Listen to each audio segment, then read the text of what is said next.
Be on the lookout this afternoon. We're getting our first look at a potential suspect in a terrifying crime. Why police want you to be alert. Paula. Well, it's a season for high school athletics, right? It's really a big time of year, which is why this new report, not even 6 hours old, on concussions is so important. And I got to tell you, the results even surprise the experts. All right, Paula, also campaign criticisms after Hillary Clinton's health scare this weekend. Donald Trump is reacting, what he has to say, plus how the Clinton campaign is responding to critics. Hi, Andrew. Hey there, Karen. Good afternoon, everyone. Beautiful sunshine out there, nice and warm. Overall, a nice to superb day right here in Detroit. Can we keep this going later on this week? We'll talk about that in just a few minutes. Live from downtown Detroit, Local 4 News First at 4 starts now. The search is still on for the would-be rapist who attacked a jogger in Hines Park. Today, a sketch of the suspect was just released. The man you see here, authorities say he attacked a 28-year-old woman last Sunday while she was jogging along the Hines Park bike path in Livonia. The victim told police she and the man struggled while he tried to rip her clothes off of her, but she did escape. If you recognize this suspect you see on your screen right there, please call Livonia Police. Dearborn police sharing new information this afternoon on the ongoing investigation of a suspected serial rapist. The suspect, 32-year-old Ike Smith, remains in a Garden City jail in connection with 2 home invasions and rapes in Redford Township. Today, Dearborn police said at least 3 of the 32 cases in this investigation happened in Dearborn. They also said they began noticing a pattern of home invasions near the border between Dearborn and Allen Park in July of 2015. Serial rapist attacks date back to 2011. A 70-year-old man is recovering right now while police look for the thieves who shot him before taking off in his vehicle. It happened about 3:30 this morning at Hamilton and Cortlandt Street in Highland Park. Police say 2 men shot U.S. veteran Reginald Carr, then stole his Chevy Trailblazer. Carr was shot twice in the chest. Doctors say he will be okay. Meantime, if you happen to have seen anything, Highland Park is asking you to call them or call Crime Stoppers at 1-800-SPEAK-UP.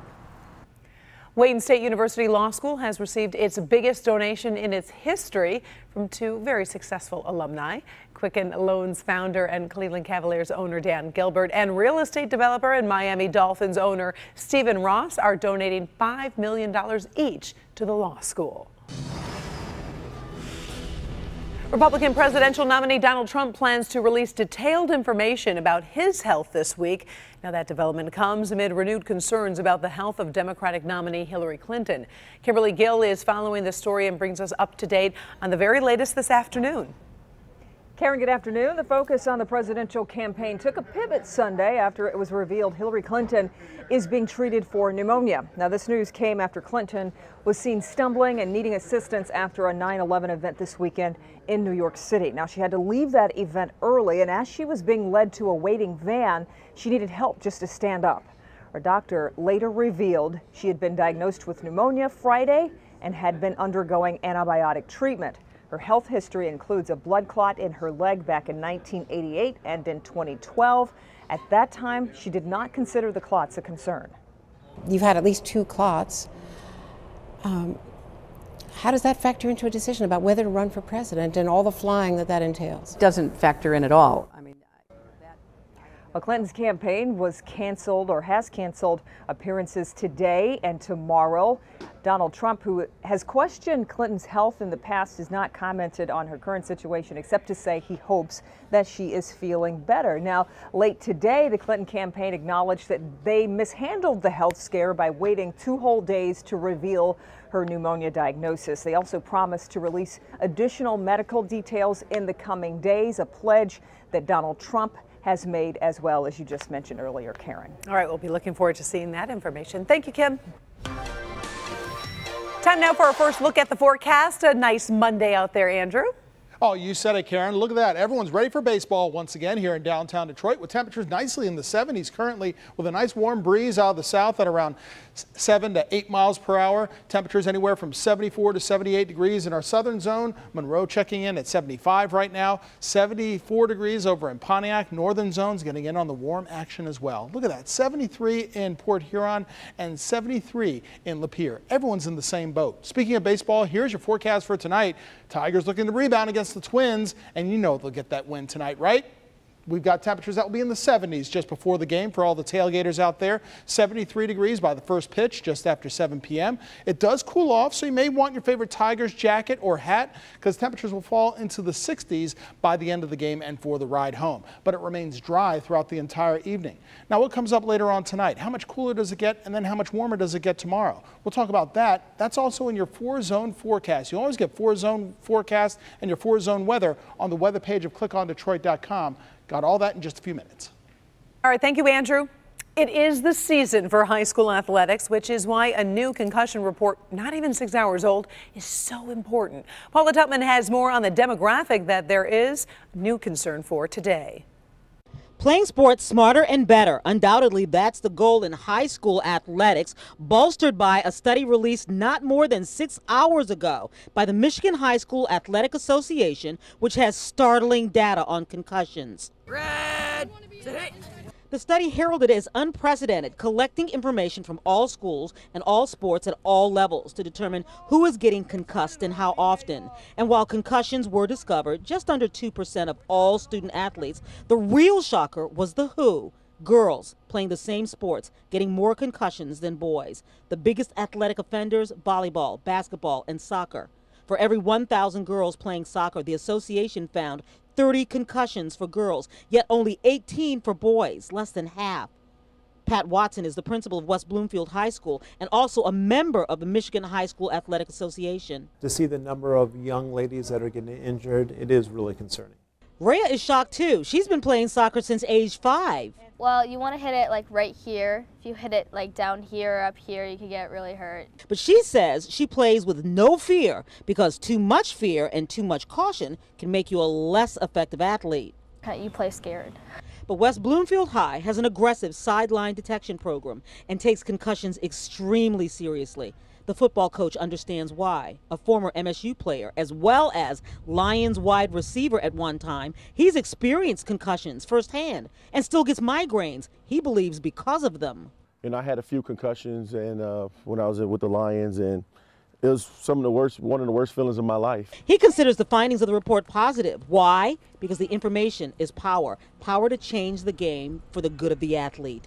Like the old terminology coaches use, wrap up, put your head on the ball, different things like that. You're exposing your head and your neck to contact first. And so you're no longer saying those things? We no longer use that. We use in the front of our shoulders, front of our shoulder pads to deliver blows. You know, I was a coach here at the high school for 16 years, and I think back to when I started in the early 90s, and, you know, a young person got struck in the head and felt a little woozy, and oftentimes they were back in the game, or, you know, coach said, hey, don't worry about it, walk it off, you'll be fine. Now we know what to do. Yeah, and that's really the beauty and the good news in a report like this, because what it does is it gives information and it changes the way coaches coach, trainers train, even the rules of the game. Remember, this is, Karen, the first year for this study. Now, next year, they'll do more studies to figure out whether or not these injuries are happening during practice or during play or when they're happening or how they're happening. And that's the kind of information that changes these athletics to make them safer for our student athletes. Karen? All right, Paula, it's nice to see that they're putting this attention, obviously, on this. It's disheartening and troubling, obviously. As a parent, you worry about your kids, and you want to see the signs out there, so there needs to be more education, too, for parents to recognize signs when their child perhaps goes home. Exactly the point, and that's what this does. It gives the education. All right, Paula Tutman reporting live for us today. We appreciate it, Paula. First at 4, we're on top of stories making headlines all around the world. An autopsy is taking place today on the body of a 13-year-old Erie, Pennsylvania girl found on Sunday. That child left home to visit a general store. Her parents believe she was abducted. I seen her talking to an older gentleman in a gray or brown Buick. The girl, identified as Chevy McGiffin, disappeared less than a quarter mile from her home. Her body was found in a trout run near a river. Community members who searched for that girl are now collecting funds to pay for her funeral. There's a political uproar in Germany over the suggestion to rehabilitate a word often associated with Germany's Nazi history. The suggestion comes from a nationalist party that recently won several local elections. The party's co-chair says words like Volkisch should be no longer seen as negative. The word has a common root with the English word folk, but it was used by Nazis to promote identity of German uniqueness. Critics say it might be used now as a term to stigmatize migrants. Police in Fort Pierce, Florida are looking for a man they believe set fire to a mosque early this morning. Security video shows a flash and then a reflection of flames, and a man also running from the scene at the mosque once attended by the man who killed 49 people in June at a nightclub in Orlando. Police say they are not sure if this is arson or a hate crime. The fire caused extensive damage to that mosque. No one was injured in the fire. Take a look. Thousands of people circled the Kaaba in the Saudi Arabia city of Mecca today as Muslims all around the world celebrate the holiday, Eid al-Adha, the feast of the sacrifice. The Kaaba is a building at the center of Islam's most sacred mosque. This holiday marks the end of one of the world's largest pilgrimages as they pray in an effort to become closer to God. Ahead, first at 4, you would think workplace etiquette is common sense, but it seems there's always at least one coworker who needs a reminder. Tips to keep your coworkers comfortable. Plus, need for speed. Women are buying luxury cars like never before. So what is contributing to those soaring sales? And smart sleeping. Ahead, a way to not only sleep better, but retain information, what you should do before bed. In the shadow, coming up all new on Local 4 News at 5 and 6. The big tree that was right there, creating big sidewalk problems right here. The question tonight, who's footing the bill? All right, thank you very much. Hank Andrew is back. I kind of feel like fall is just arriving. It's a little bit cooler out there. It's kind of nice and refreshing. Well, certainly you felt it this morning, Karen, because we have temperatures that started off in the 50s, but now we've got sunshine, and it will feel a little more like summer tomorrow, believe it or not, before it starts to feel like fall once again later this week. Let's talk about your 4-zone weather, shall we? Let's get that up first so we can get you prepared for tonight. In the metro zone, we're looking at clear skies all over, and temperatures that will fall into the 50s once again. So you can take a break from using the air conditioner.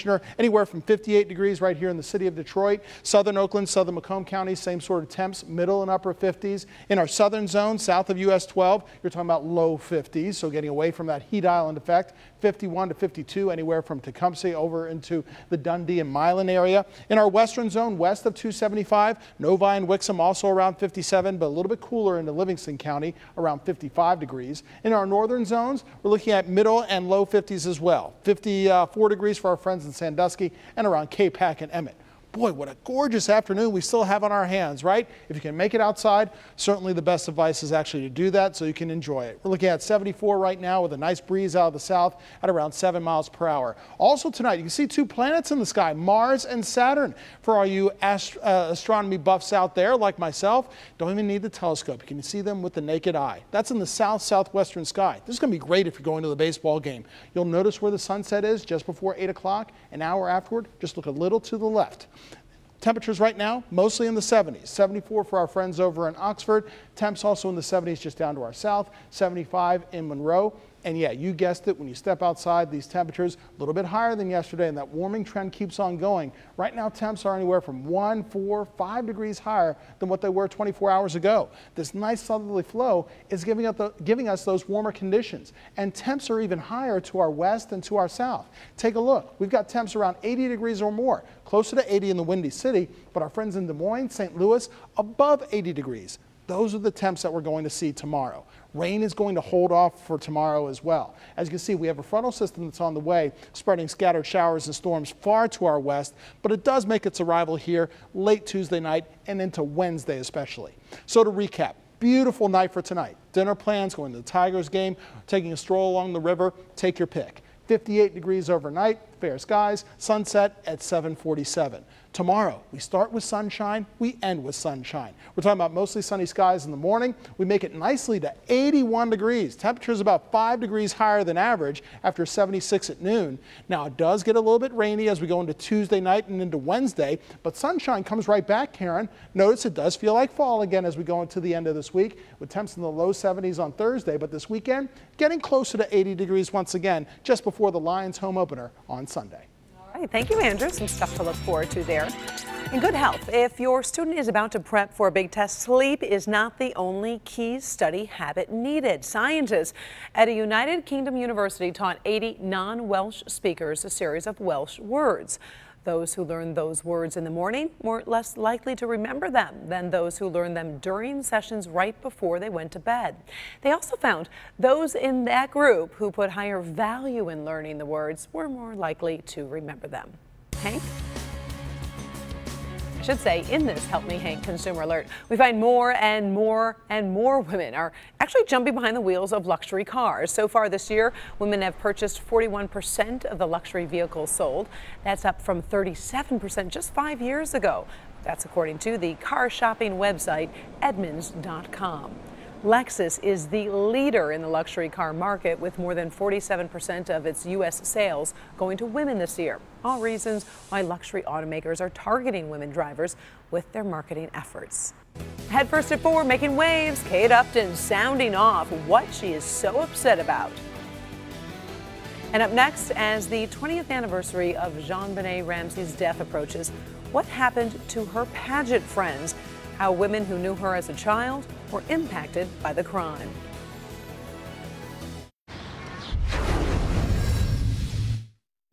All right, time now for a look at today's top trending stories. First, it has been 20 years since JonBenet Ramsey, the 6-year-old child beauty queen, was murdered in her home in Colorado. And Deborah Norville from Inside Edition joins us now from New York. And Deborah, 3 young women who competed as children with JonBenet are speaking out, and I understand that you got those interviews. What are they saying? You know, it's amazing, Karen. All the years that we've been reporting on every aspect of the JonBenet Ramsey case, I don't know that we have ever heard from the little girls who shared the stage with her. Of course, now they're young women. It's been 20 years, and these women are 25, 26, 27 years of age, and there you see them back in their pageant days. And here they are today with some of the memorabilia from their days in the pageant circuit. And though JonBenet's been gone for 20 years, she is an almost constant presence in the back of the mind of these young women. All right, well, thank you, Deborah, and we look forward to seeing the rest of that interview today on Inside Edition at 4:30. Also trending today, Kate Upton responding to the NFL players who are choosing to protest during the national anthem. Upton says the anthem is a symbolic song, and sitting or kneeling during the song is a disgrace to those who served our country. She wrote that on Instagram Sunday. In regards to the anthem, she said, quote, "It represents honoring the many brave men and women who sacrifice and have sacrificed their lives each and every single day to protect our freedom." This is also trending, workplace etiquette. It's common sense for some, but it seems there's always at least that one coworker who needs a reminder. So we have some tips, like if you bike to work, yeah, that's great, but use deodorant. A sweaty, smelly coworker is a bad coworker. Number 5, your desk is not a makeup counter. Put that nail polish away. Number 7, if you walk in late to a meeting, it's not your coworker's job to fill you in. And number 9, don't exclude people, be considerate. Ahead first at 4, chances are you've heard Beyonce sing, "If you like it, then you should have put a ring on it." Well, how one man put a ring on it during the Superstars concert. She's been waiting for a kidney for nearly 12 years, but her attitude will inspire you. I believe that God is going to bless me when it's my time. I just know that that perfect match is going to be somebody with a huge heart that is looking to help somebody else. I'm Dr. Frank McGeorge. Tonight at 11, why it will take a stranger to save Teresa's life and how she's hoping to help shorten the wait for other patients. Well, first at 4, we all know the Beyonce song, "If you like it, then you should have put a ring on it." That's right, and so one man did on stage at Beyonce's concert. Well, the proposal was to Beyonce's dance captain. She said yes. It happened in St. Louis in the middle of a performance. Of course, in the middle of Single Ladies. Beyonce was in on a surprise and joked, all right, let's see you now do choreography after that one. Well, thank you for joining us. First at 4, we're back in a half hour with Local 4 News at 5. Inside Edition is next.